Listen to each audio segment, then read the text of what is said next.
Hello, welcome to the Power of Soft Skills podcast. I'm Emily Gibbons. I'm the CEO of English and Soft Skills, and I'm a communication coach to senior executives. So, whether you're just starting out or a leader aiming to improve your team's success, this podcast is for you. Let's dive in. Hello, and welcome to the latest episode of the Power of Soft Skills podcast. Today we're talking about something that's easy to say but hard to do, and that is putting people first in the workplace. What does that even really look like, especially here in Morocco where we are, where things like tradition, hierarchy and rapid change are all colliding? To unpack this with me today, I'm joined by Rhita Sebti. Rhita, welcome. Happy to have you here. Thank you, Emily. Thank you for hosting me. Rhita is a people and human growth passionate, I would say long before she became a HR senior expert. Rhita has more than 15 years of experience in HR leadership roles and executive committees across various industries.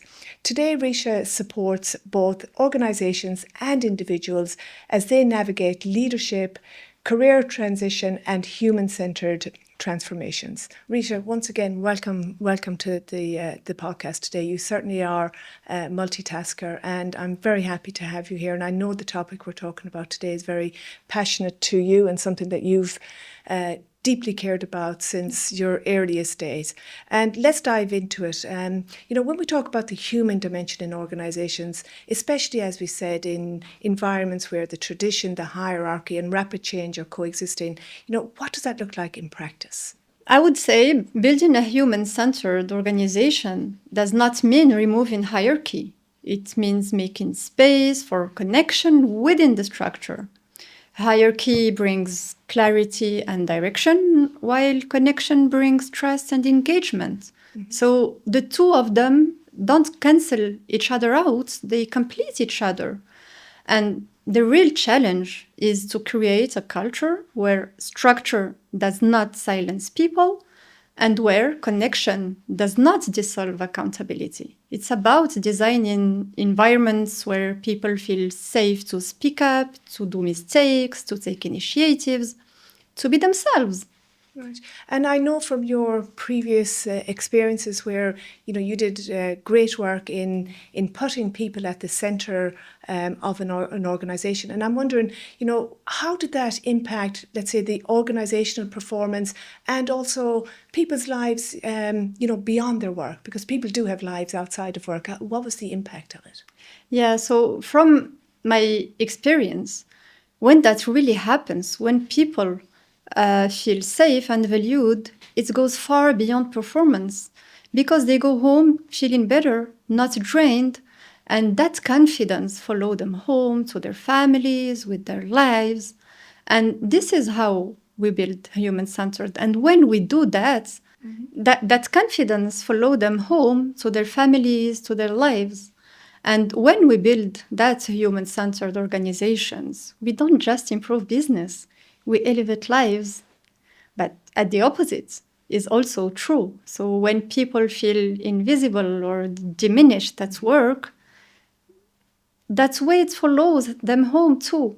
And it affects their energy, their relationships, and even their self-worth. Sure, it absolutely does. That's why, sorry, Emily, but that's why how we lead and how we make people feel good matters more than ever. Yeah. And I think I'm sorry for interrupting, but it's so meaningful for me to stress on that. Yeah, yes, I know. And, I was very taken by our original meeting where we discussed this, and it certainly totally, came across your total passion by that. And it actually touched me very much because I saw that there was actually a lot of emotion in it, and there was a lot of, genuine desire to put people at the centre.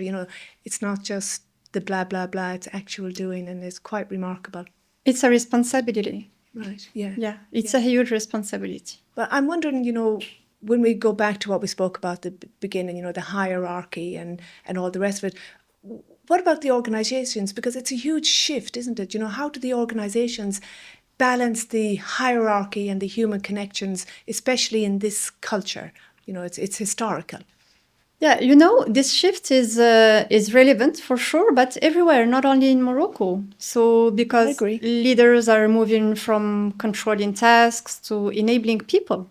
But in cultures that are shaped by hierarchy, that shift takes intention and support. Leaders need training, not only expectations. We ask for emotional intelligence, but we don't always give people the tools. It's an organizational responsibility. And let me share with you an example that brings it to life.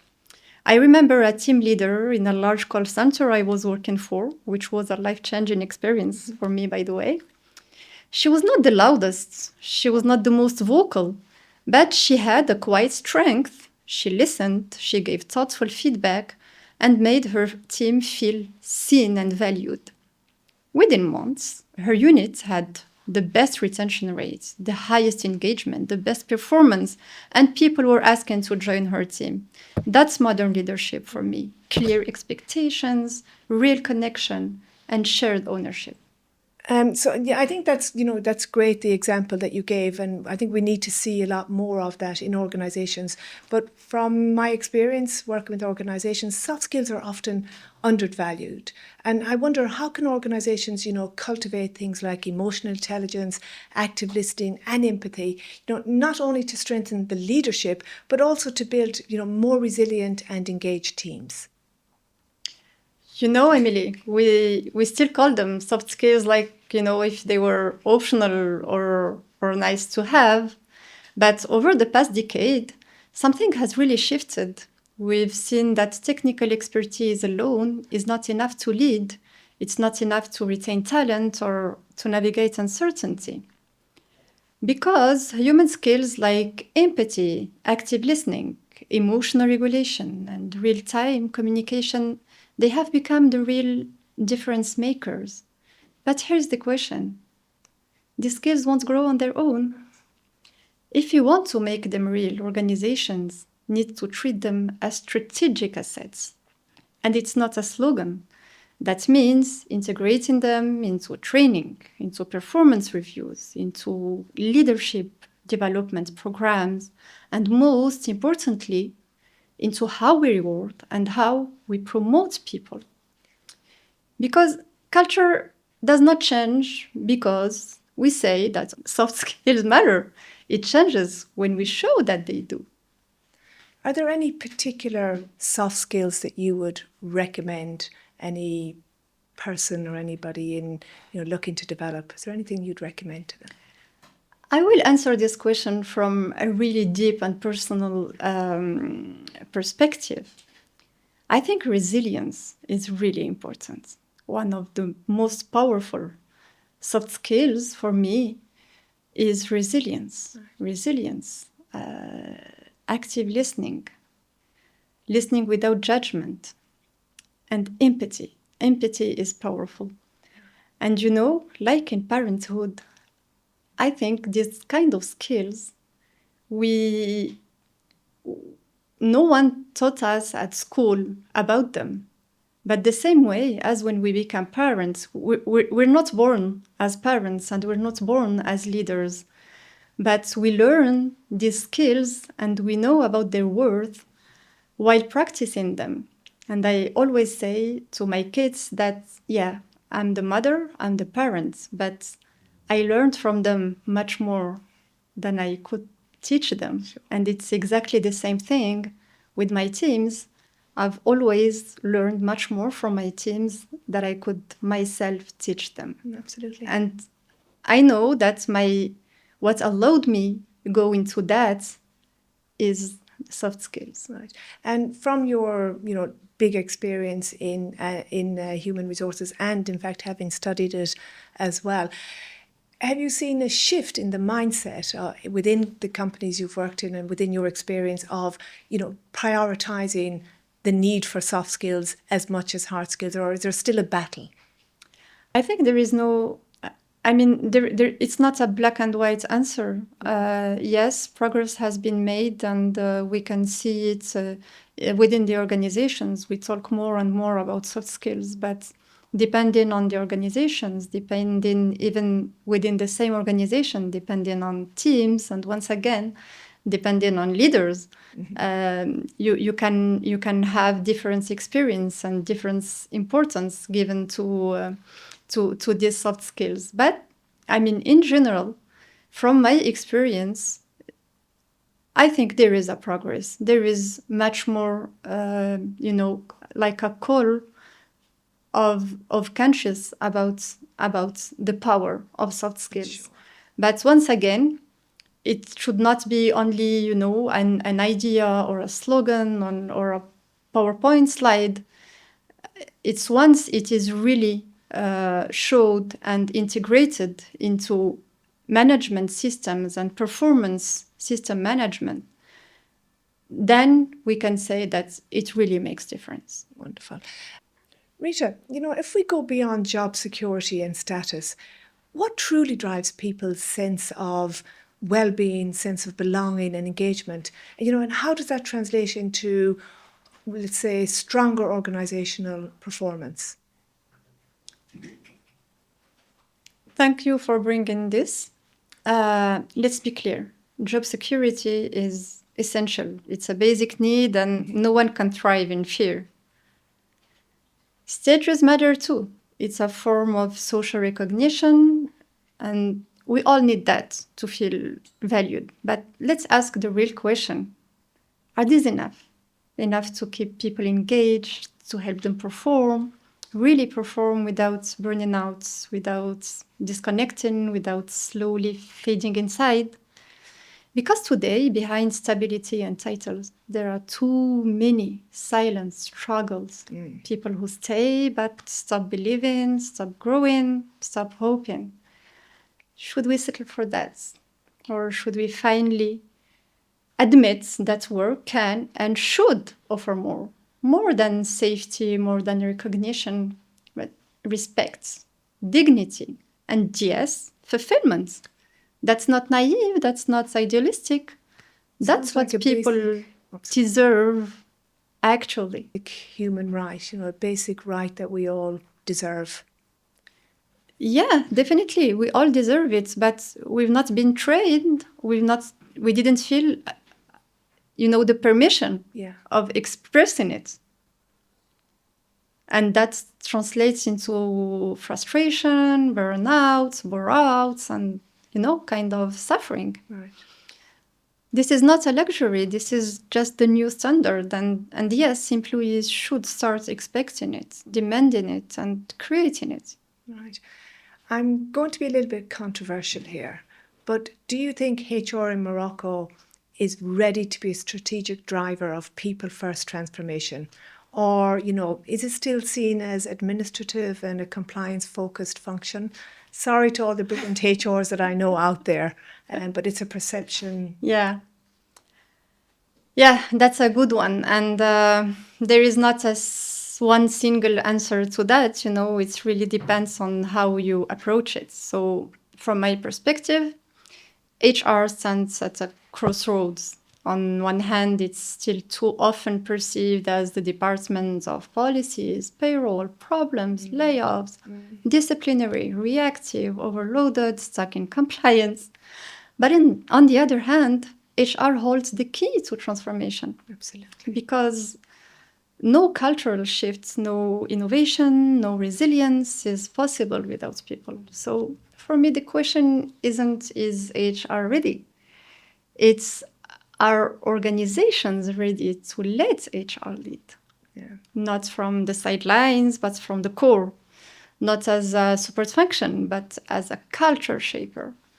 Not to protect the past, but to build what's next. And that means investing in the function, for sure, but also reframing that role from support to strategic partner, from cost center to culture architect.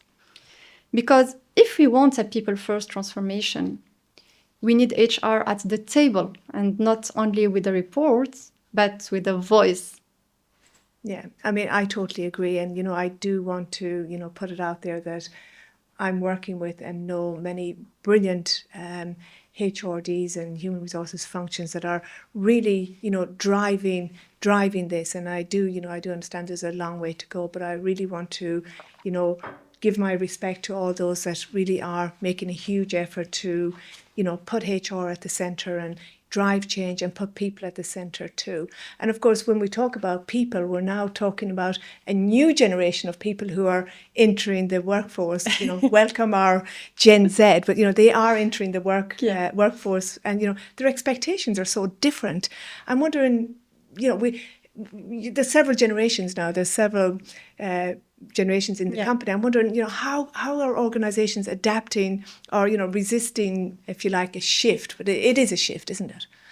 I was expecting that one. The question about Gen Z, I was expecting it. And it's they're often seen as disruptive, this generation.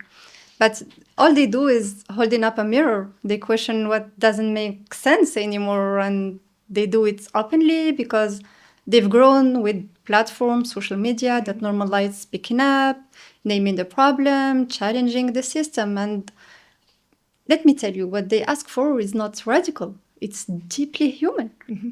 Respect, dignity, balance, freedom, fulfillment.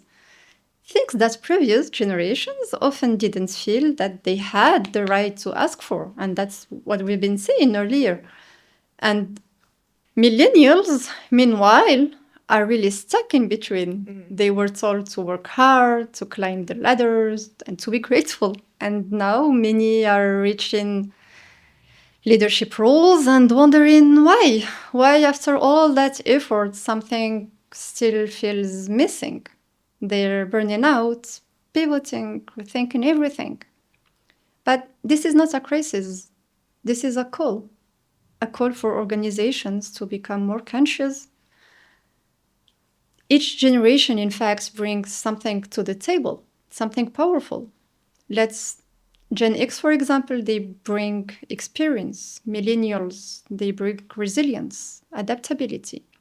And this Gen Z brings awareness, authenticity, and the courage to say what others only felt. Mm-hmm. So this generation is like this generational diversity, like any other type of diversity, is powerful. And that's actually what inclusion is about, right, isn't it? Rhita, you spoke about inclusion, and it's not just about generational inclusion. We're talking about identity, gender and language here in Morocco. Social class also can quietly shape opportunities. Do you think we're doing enough to make all people feel they belong? That's a wonderful one. Inclusion in Morocco and everywhere is not only about gender and disability. It's about networks, social class, appearance, and all that invisible filters that quietly shape who gets seen, who gets heard, or who gets promoted. And you can have a degree, you can have the skills, the drive, but still feel like you don't belong in certain rooms because you don't speak the right way, or because you don't come from the right background, or you don't feel the expected mold. So no, we're not doing enough. We've made progress for sure, but true inclusion means moving from access to belonging. It's not about opening the door and making sure people feel they have the right to be there, mm-hmm, to speak, to lead.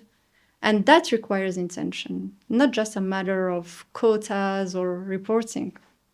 It's not something you tick off in a CSR plan or mention once a year.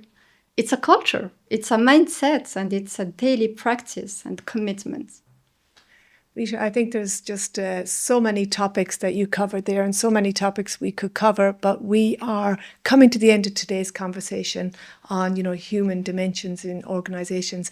Rhita, I just want to thank you so much. I truly and deeply appreciate your honesty, your insight, and your wisdom. And I can see that you're on a mission and you are going to be bringing a lot more to the table. I think you've helped us to go beyond theory and into what it actually takes to build workplaces where people matter. Not just the deck slides, but also the daily reality of, what actually is. I'm wondering, before we wrap up, if there's maybe one idea or one challenge you'd like to leave leaders and teams with. What would it be? Is there anything you could share or advise even? Yeah. There's a lot to say, but okay. Let's think of an organization as a living system. Every part is connected, and when one part is neglected, the entire system is affected. So when we neglect people by reducing them to KPIs and rigid processes, the cost is not just operational, the cost is deeply social. Mm-hmm. Behind every employee is a reality that we rarely consider. In Morocco, for example, the average household includes 4 to 5 people. So when someone burns out or breaks down, it's not just one person. It's an entire microsystem that absorbs that shock. So if I had one message to leave, this would be it. Next time we talk about headcounts, let's remember one thing. We're not managing numbers. We're impacting lives. Lovely. It's really lovely. Thank you. It's very touching. And I think that really is the epitome of, putting people at the center. It is about people. And I think when we really get to the essence of a human being, then that's what it's all about. So I love what you've said. And I hope that, all of us as employers as well, take that on board and put the person in front of us, not the number. And thank you, Emily. Thank you for creating space for these, kind of conversations, deep conversations outside organizations or, in such spaces really matter. Yeah, it's really, really been a pleasure. And I think your message is really important. And it will resonate with not just the teams and the employees, but also the HRs and the leaders who will reflect on it, I hope, deeply. I'm sure they will. Yeah, thank you. Thank you for joining this episode of The Power of Soft Skills. We hope today's discussion has provided you with some valuable insights that you can apply to your own professional journey. So until next time, take care.